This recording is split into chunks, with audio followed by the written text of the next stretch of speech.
একবার স্ত্রী সবাস করার পর ফ্রেশ না হয়ে আবার মিলিত হলে কি গুনাহ হবে? যদি শ্বশুর শাশুড়ির সাথে বনিবনা না হয় তাহলে আলাদা থাকলে কি গুনাহ হবে? নারীরা উচ্চ আওয়াজে কোরআন তেলাওয়াত করতে পারবেন কি না? মহিলারা যদি অজু করা অবস্থায় কোনো পুরুষ দেখে ফেলে তাহলে কি অজু থাকবে? স্ত্রী মারা গেলে স্বামী গোসল করাতে পারবে? আর কি কি করণীয় আছে স্বামীর জন্য? মেয়েরা নখে কালো কলব দিতে পারবে কি না? কেমন করে বুঝবো আল্লাহ আমার গুনাহগুলি মাফ করেছেন? মাঝে মাঝে প্রস্রাবের পর পিচ্ছিল তরল জাতীয় কিছু গেলে কি শরীর বা কাপড় নাপাক হবে? মেয়েদের কি পশু পাখি জবাই করা জায়েজ আছে? হাতে তালি দেওয়া কি জায়েজ আছে? অনেকে বলে হারাম, এটা ইসলামের বিধান কি? বাচ্চাদের প্রস্রাবের ফোঁটা মেঝেতে পড়লে যদি তা নিজে নিজে শুকিয়ে যায় তবে কি তাদের নামাজ পড়া যাবে? বাজনা ছাড়া নুপুর পড়া যাবে কি না? কাজা নামাজ কিভাবে আদায় করব? আমি টয়লেটে থাকা অবস্থায় যদি আজান শুরু হয় তখন কি আজান উত্তর দিতে পারি? মোবাইলে কোনো সূরা রিংটোন হিসেবে রাখা যাবে কিনা?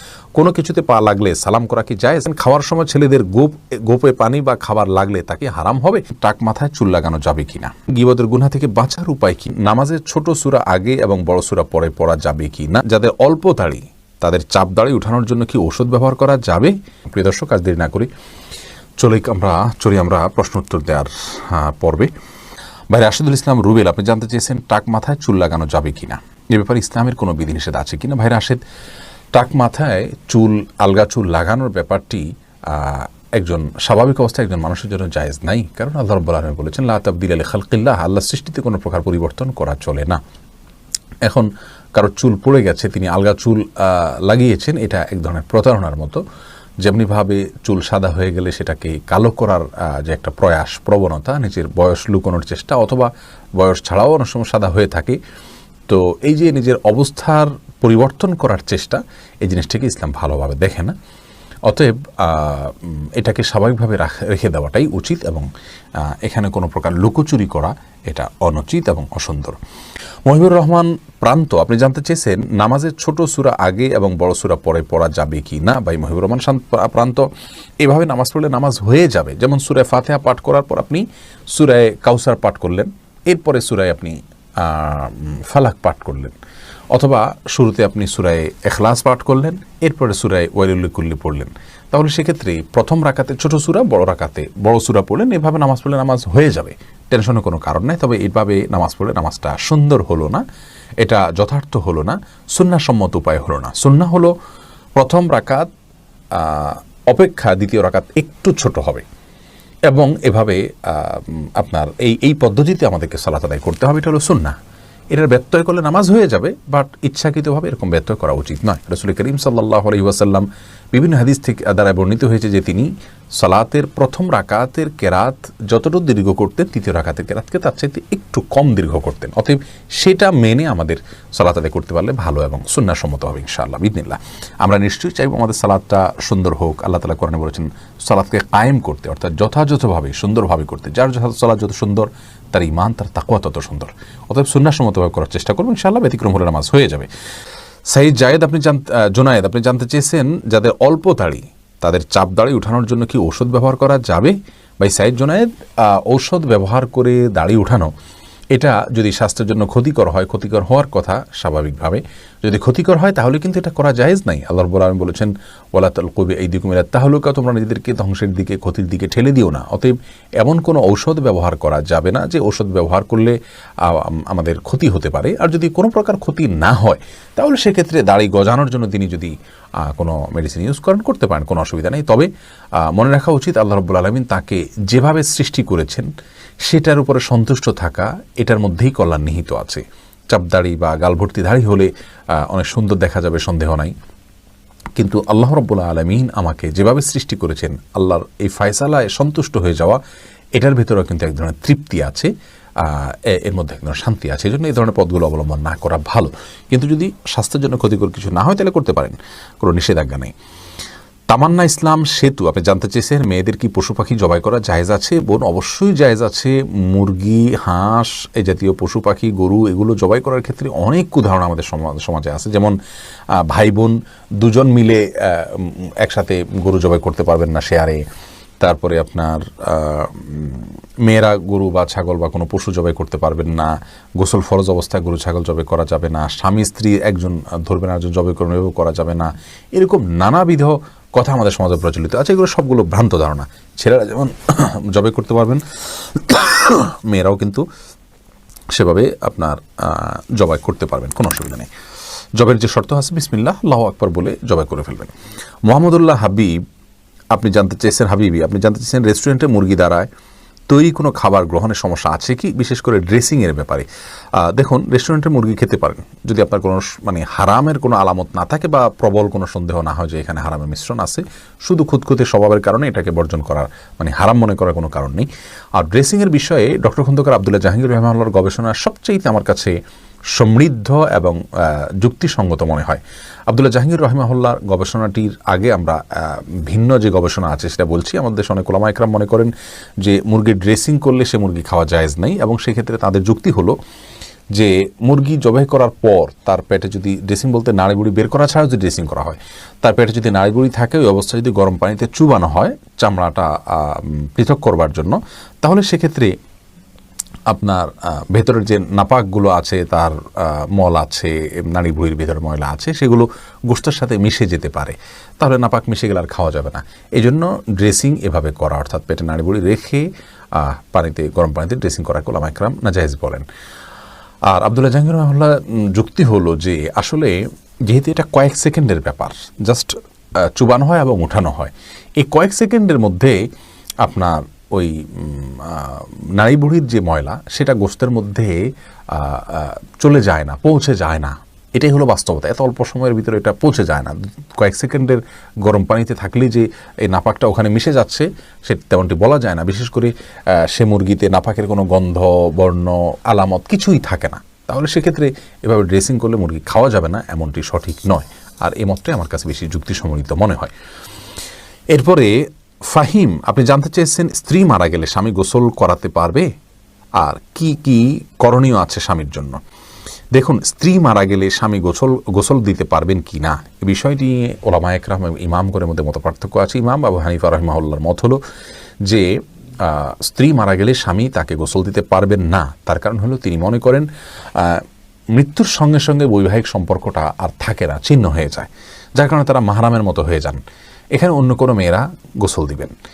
যদিও অন্য ইমামদের অনেকেরই মত হলো যে না, বৈবাহিক সম্পর্ক মৃত্যুর মাধ্যমে ভেঙে যায় না, বরং বৈবাহিক সম্পর্ক তালাক না দিলে সেটি কিয়ামত পর্যন্ত বরং চিরকালের জন্য, অনন্তসীমকালের জন্য সম্পর্কটা হয়ে যায়। যার কারণে তাদের দৃষ্টিকোণ হলো যে স্বামী তার স্ত্রীকে গোসল দিতে পারবেন, স্ত্রী তার স্বামীকে গোসল দিতে পারবেন। তো এক্ষেত্রে যদি ভিন্ন কোনো ভালো মহিলা থাকেন যিনি গোসল দিতে পারেন সেটা ভালো, এবং এক্ষেত্রে কোনো অসুবিধা নেই। এরপরে ভাই এমডি আবদুল্লাহ জানতে চেয়েছেন নারীরা উচ্চ আওয়াজে কোরআন তেলাওয়াত করতে পারবেন কি না। ভাই আবদুল্লাহ, নারীরা উচ্চ আওয়াজে কোরআন তেলাওয়াত করতে পারবেন, তবে সেটি পরপুরুষের কান পর্যন্ত যেন না পৌঁছে সে ব্যাপারে চেষ্টা করতে হবে। নিজের বাসায় করতে পারেন, নিজের ঠিকানায় করতে পারেন। নিজের ঠিকানায় যদি বাসায় যদি দেবর থাকেন, অন্য কেউ থাকেন, তাহলে তাদের কান পর্যন্ত যেন আওয়াজটি না যায় সে ব্যাপারে তাকে সচেতন থাকতে হবে। কারণ কোরআন তেলাওয়াতের ক্ষেত্রে কণ্ঠের মধ্যে কোমলতা সৃষ্টি করতে হয়, সৌন্দর্য সৃষ্টি করে তেলাওয়াত করা হলো তেলাওয়াতের আদব। আর সে আদব রক্ষা করতে গিয়ে যেন তিনি কোমল কণ্ঠে, সুন্দর কণ্ঠে পড়তে যাবেন, সেটি পরপুরুষের মনের মধ্যে বাজে চিন্তা আসার কারণ হতে পারে। সেই জায়গা থেকে তিনি জোরে পড়বেন, যদি একাকী থাকেন বা কেউ না শুনে। আর যদি কেউ শোনার মতো থাকে তাহলে তার কান পর্যন্ত যেন না যায় সেভাবে তিনি তেলাওয়াত করবেন ইনশাআল্লাহ তাআলা। এরপরে এমডি মনিরুল ইসলাম জানতেছেন গীবতের গুনাহ থেকে বাঁচার উপায় কি। ভাই মনিরুল ইসলাম, গীবতের গুনাহ অত্যন্ত জঘন্য গুনাহ, বান্দার হক খুবই জঘন্য গুনাহ। আর এটা আমাদের কাছে ঘি ভাতের মতো হয়ে গেছে। সকাল বিকাল দুপুর দিন রাত, বাসায় অফিসে রাস্তায় ঘাটে, পরিচিত অপরিচিত সবার সঙ্গে আমরা অহরহ গীবত করে বেড়াচ্ছি। এটা মহামারী হয়ে গেছে। চোখের গুনাহ আর মুখ দ্বারা গীবতের গুনাহ, এগুলো আমরা সবচেয়ে পরিমাণে বেশি করি। আল্লাহ তাআলা আমাদেরকে হেফাজত করুন। এই গুনাহ থেকে বাঁচার উপায় হলো যে ব্যক্তির সঙ্গে গেলে গীবত হয় তার সঙ্গ থেকে যথাসম্ভব দূরে থাকার চেষ্টা করা, হয়ে গেলে আল্লাহর কাছে লজ্জিত হয়ে মাপ চাওয়া। যে ব্যক্তির গীবত করে ফেলেছেন তার জন্য দোয়া করবেন আল্লাহুম্মা গফির লাহু ওয়ারহামহু, নিজের ভাষায় দোয়া করবেন আল্লাহ তার জন্য আপনি তাকে ক্ষমা করে দিন, তাকে আপনি মাফ করে দিন। অর্থাৎ যার গীবত করে ফেলেছি, আল্লাহ তার প্রতি আমি অবিচার করে ফেলেছি, সেই জায়গা থেকে তার জন্য আপনি ক্ষমা চাইবেন, ইনশাআল্লাহ বিদিনিল্লাহ সেটাই আপনার জন্য যথেষ্ট হবে। এরপরে আফরিন সুলতান জান্নাত আপনি জানতে চেয়েছেন বাজনা ছাড়া নূপুর পরা যাবে কি না। জীবন আপনি নূপুর পড়তে পারেন যদি সেটাতে বাজনা না থাকে এবং বাহিরে আপনি যখন পরে যাবেন সেটা আপনার পায়ে থাকতে পারে, কোনো অসুবিধা নেই। সাহাবা ইকরামের মধ্যে থেকে অনেকেই নূপুর পরেছেন, অনেক মহিলা সাহাবীরা নূপুর পরেছেন, এরকমটি হাদিস দ্বারা স্পষ্টভাবে আমরা জানতে পারি। মাহফুজ মুন্না আপনি জানতে চেয়েছেন খাওয়ার সময় ছেলেদের গোপে পানি বা খাবার লাগলে তাকে হারাম হবে না, এমন কোনো কথা নেই। গোপে পানি বা খাবার লাগলে হারাম হয়ে যাবে, এটা জায়েজ নেই। রবিউল ইসলাম জানতে চেয়েছেন কোনো কিছুতে পা লাগলে সালাম করা কি জায়েজ? না ভাই, কোনো কিছুতে পাও লাগলে সেখানে হাত দিয়ে সালাম করতে হবে। হাত দিয়ে যদি সালাম হয় না, পা ছুঁয়ে এটাকে সম্মান করতে কোনো কথা নেই। কিন্তু আমাদের সমাজ যেহেতু পাও লাগাটাকে অসম্মান মনে করা হয়, এটা ওরফ, আর ওরফের একটা এতেবার এবং গ্রহণযোগ্যতা ইসলামী শরিয়াতে আছে, যার কারণে কারোর গায়ে পাও লাগলে সেটা লাথি দেওয়ার সাথে কিছুটা সাদৃশ্যপূর্ণ হওয়ার কারণে আমাদের সমাজ এটাকে দূষণীয় মনে করে। আরবেনরা দূষণীয় মনে করে না, তারা জন্য পাওয়া লাগলেও এটাকে কিছু মনে করে না।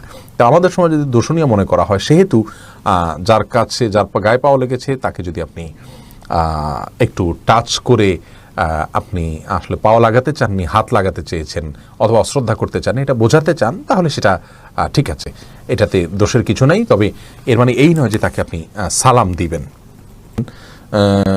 ঘরের দেয়ালে সৌন্দর্য বাড়াতে প্রজাপতির ছবি বা স্টিকার লাগানো যাবে কি না। ঘরের দেয়ালে সৌন্দর্য বর্ধন করার জন্য প্রজাপতির পূর্ণাঙ্গ ছবি, যে পূর্ণ অবয়ব বোঝা যায়, এরকম স্টিকার আপনি লাগাতে পারবেন না, কারণ কোনো প্রাণীর ছবি অঙ্কন করা, মূর্তি তৈরি করা এগুলো নিষিদ্ধ, যার কারণে আপনি পরিপূর্ণভাবে স্পষ্ট বোঝা যায় তার অবয়ব, এরকম কোনো কিছু করা যায় হবে না। আমিনা ইসলাম জানতে চেয়েছেন কিস্তিতে কোনো পণ্য ক্রয় করা যাবে কি না। যাবে, কোনো অসুবিধা নেই। নিশাত তাসনিম জানতে চেয়েছেন ঘরের সৌন্দর্য বাড়াতে যদি পেইন্টিং ব্যবহার করা হয় তবে এটা কি অপচয়ের অন্তর্ভুক্ত হবে? না, অপচয় হবে না। পেইন্টিং ব্যবহার করাতে কোনো অসুবিধা নেই। আল্লাহ রাব্বুল আলামিন এটা আমাদের যাদেরকে সামর্থ্য দিয়েছেন তারা সৌন্দর্যের জন্য এটা করতে পারেন। একজন সাহাবী সুন্দর পোশাক, একটু ভালো পোশাক পরিধান করার ব্যাপারে নবী সাল্লাল্লাহু আলাইহি ওয়াসাল্লাম জানতে চেয়েছেন এটা অহংকার হবে কিনা, তখন তিনি বলেছেন ইন্নাল্লাহা জামিল ইউহিব্বুল জামাল, নিশ্চয়ই আল্লাহ তাআলা সুন্দর, তিনি সৌন্দর্যকে পছন্দ করেন, অতএব এটা সৌন্দর্যের অংশ হবে ইনশাআল্লাহ বিদিনিল্লাহ। তবে অতিরিক্ত এত বেশি যেন না হয় যেটা অপচয়ের শামিল হয়ে যায়। শারমিন সোনালী আপনি জানতে চেয়েছেন যদি শ্বশুর শাশুড়ির সাথে বনিবনা না হয় তাহলে আলাদা থাকলে কি গুনাহ হবে? আলাদা থাকলে গুনাহ হবে না। ওনাদের হক যদি মোটামুটি আদায় করা হয়, তাদের যেটুকু প্রয়োজন, আলাদা থাকলে যে গুনাহ হবে এমন কোনো কথা নেই। নাহিদ আলম জানতেছেন উলঙ্গ ছবিতে ভুলে দৃষ্টি পড়ে গেলে কি গুনাহ হবে? ভুলে দৃষ্টি পড়ে গেলে গুনাহ হবে না, কিন্তু যখনই স্মরণ হবে তখনই সাথে সাথে ফিরে আনতে হবে। আল্লাহ তাআলার ভয়, আল্লাহ তাআলা আমাদেরকে সেই ভয় এবং তাকে নসিব করুন। এমনি বাপ্পি জানতে চেয়েছেন আমি টয়লেটে থাকা অবস্থায় যদি আজান শুরু হয় তখন কি আজান উত্তর দিতে পারি? না ভাই, আপনি অপেক্ষা করবেন, বের হয়ে আজান উত্তর দিয়ে দিবেন। রুহুল আমিন জানতে চেয়েছেন দক্ষিণ দিকে মুখ করে বাড়ি বানানোর ক্ষেত্রে ইসলামের কোনো নিষেধাজ্ঞা আছে কিনা। না, কোনো নিষেধাজ্ঞা নেই। আপনার বাড়ি কোন দিকে মুখ করে বানাবে সেটা সম্পূর্ণ আপনার ইচ্ছার উপর নির্ভর করবে। দক্ষিণ মুখ করলে বাতাস বেশি আসবে, করতে পারেন, বা অন্য কোনো মুখ করে করতে পারেন, কোনো অসুবিধা নেই, কোনো বিধিনিষেধ নেই। এমদাদুল হক জানতে চেয়েছেন মোবাইলে কোনো সূরা রিংটোন হিসেবে রাখা যাবে কিনা। না, কোনো সূরাকে রিংটোন হিসেবে রাখা যাবে না, কারণ এতে কোরআনের প্রতি অসম্মান হয়। এদিক থেকে অসম্মান হয় যে কোরআন আপনার রিংটোনের কাজে ইউজ হওয়ার জন্য নাজিল হয়নি। এটা কোরআনের আয়াতকে দিয়ে যদি আপনি ঠোঙা বানান, সেখানে মুড়ি রাখেন, এটা যেরকম অপমান, রিংটোন হিসাবে কোরআনের আয়াতকে সেট করলে এরকম অপমান, কোরআনকে অজায়গায় ব্যবহার করা হয়। আর দ্বিতীয়ত হলো এটা যে কোনো জায়গায় বেজে উঠবে, টয়লেটে বেজে উঠতে পারে, সেক্ষেত্রে অসম্মান হবে আল্লাহর কালামের। আবার অপূর্ণাঙ্গ অংশে আপনি তেলাওয়াতের এমন কোনো পর্যায়ে আপনি কল রিসিভ করতে পারেন যেখানে অপূর্ণাঙ্গ কথা থেকে যাবে, সেটাও কোরআনের অপব্যবহার। সব মিলিয়ে এটাকে রিংটোন হিসেবে ব্যবহার করা যাবে না। আফরিন মোল্লা আপনি জানতে চেয়েছেন কাজা নামাজ কিভাবে আদায় করব। দেখুন, কাজা নামাজ আদায় করার পদ্ধতি হলো যখন আপনি অনেকগুলো সালাত ছুটে যাবে তখন ধারাবাহিকভাবে পড়ে যাবেন, যতটুকু সম্ভব শুধু ফরজগুলো আদায় করে যাবেন, সুন্নত আদায় না করলেও চলবে, এগুলো পড়ে ফেলবেন আস্তে আস্তে। আব্দুল হামিদ রিপন জানতে চেয়েছেন একবার স্ত্রী সবাস করার পর ফ্রেশ না হয়ে আবার মিলিত হলে কি গুনাহ হবে? কোনো গুনাহ হবে না, তবে মাঝে যদি অজু করে নেওয়া যায় তাহলে সেটা সুন্নত আদায় হবে, আর না করলেও গুনাহ হবে না। শাহিদা খাতুন জানতে চেয়েছেন কেমন করে বুঝবো আল্লাহ আমার গুনাহগুলি মাফ করেছেন? এটাকে নিশ্চিতভাবে বোঝার কোনো উপায় নেই বোন শাহিদা, তবে আল্লাহ রাব্বুল আলামিন আপনার গুনাহ মাফ করেছেন তার আলামত হিসাবে আপনি গুনাহ থেকে বেঁচে থাকার সুযোগ পাচ্ছেন, তওবার তৌফিক পাচ্ছেন, এবং ভালো কাজ করার তৌফিক পাচ্ছেন। এগুলোকে আপনি আলামত হিসাবে ধারণা করতে পারেন, কাউন্ট করতে পারেন, তবে নিশ্চিতভাবে বলার কোনো সুযোগ নেই। এই জন্যই তো আল্লাহ রাব্বুল আলামিনের কাছে তওবা আমরা মৃত্যু পর্যন্ত করে যাব, মাগফিরাত আমরা মৃত্যু পর্যন্ত চেয়ে যাবো ইনশাআল্লাহ বিদিনিল্লাহ। মামুন চৌধুরী জানতে চেয়েছেন বাচ্চাদের পেশাবের ফোঁটা মেঝেতে পড়লে যদি তা নিজে নিজে শুকিয়ে যায়, তবে কি তাদের নামাজ পড়া যাবে? যদি নিজে নিজে শুকিয়ে যেমন কোনো আলামত না থাকে তাহলে সেখানে নামাজ পড়া যাবে। আব্দুল মমিন জানতে চেয়েছেন, মহিলারা যদি অজু করা অবস্থায় কোনো পুরুষ দেখে ফেলে তাহলে কি অজু থাকবে? দেখুন ভাই আব্দুল মমিন, অজু করা অবস্থায় কোনো পুরুষ দেখলে অজু ভাঙবে এমন নয়, তবে সেটা যদি ইচ্ছাকৃত দেখেন তাহলে গুনাহ হবে, আর অনিচ্ছাকৃত হলে গুনাহও হবে না, কিন্তু এই দেখার সাথে অজু ভাঙার কোনো সম্পর্ক না, অজু থাকবে ইনশাআল্লাহ। এমডি নাসির উদ্দিন জানতে চেয়েছেন, মাঝে মাঝে প্রস্রাবের পর পিচ্ছিল তরল জাতীয় কিছু গেলে কি শরীর বা কাপড় নাপাক হবে? যদি শরীরে লাগে তাহলে সেই অংশটা ধুয়ে ফেলবেন, কাপড় লাগলে সেই অংশটা ধুয়ে ফেলবেন, বাস তাহলেই চলবে। নাপাক হবে যেটুকু লাগবে সেটুকু জায়গা। জহিরুদ্দিন মোহাম্মদ বাবর জানতে চেয়েছেন, হাতে তালি দেওয়া কি জায়েজ আছে? অনেকে বলে হারাম, এটা ইসলামের বিধান কি? হাতে তালি দেওয়া এটাকে হারাম বলার সরাসরি কোনো সুযোগ নেই, তবে অবাক করা কোনো কিছু, ভালো কিছু দেখলে মুখে সুবহানাল্লাহ বলা, আশ্চর্য হলে সুবহানাল্লাহ বলা, মাশাআল্লাহ বলা, এটা হলো সুন্নাহ, হাতে তালি নয়। কিন্তু কেউ হাতে তালি দেন তাহলে সেক্ষেত্রে হারাম হয়ে যাবে, এটা মোটেও সঠিক নয়।